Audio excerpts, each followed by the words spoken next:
Guys, how are you all? మేమైతే విజయవాడకి బయలుదేరామనమాట సోనుని చూడ్డానికి. కిట్టుకి కొంచెం హెల్త్ బాలేదు. అందుకే అలా డల్‌గా ఉన్నాడు. ఇన్ని సంవత్సరాలు హైదరాబాద్‌లో ఉన్నా నేను మాత్రం ఎప్పుడు రామోజీ ఫిల్మ్ సిటీ చూడలేదు. మీరెవరైనా చూస్తే కామెంట్ సెక్షన్‌లో కామెంట్ చేయండి. సో, ఫస్ట్ మేము సెవెంత్ మిడ్‌వే ప్లాజాలో ఆగాము. ఏమైనా స్నాక్స్ కొనుక్కుందాం అనేసి. It's good. అండ్ తర్వాత వచ్చేసి లంచ్‌కి ఒరిస్సా డాబా అని పక్కనే ఉంది. అక్కడ ఆగాము. ఇక్కడ వెనకాలే వాళ్ళకి కోళ్ళ ఫామ్ గూడా ఉంది. ఊరికి దూరంగా ఉంటారు కాబట్టి వాళ్ళే పెంచుతున్నారు. మేము అది చూసొచ్చేలోపు లంచ్ అయితే వచ్చేసింది. లంచ్ చాలా బావుంది. అండ్ విత్ రీజనబుల్ రేట్స్ అనమాట. ఇది మా ఫ్యామిలీ మెంబర్స్ కూడా అందరికీ నచ్చింది.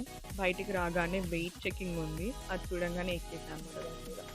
After 6 hours of packed journey మేమైతే విజయవాడ చేరిపోయాం. అక్కడ జగనన్న గూడా కనిపిస్తున్నాడు కదా సింబాలిక్‌గా. That's it guys. Thank you for watching.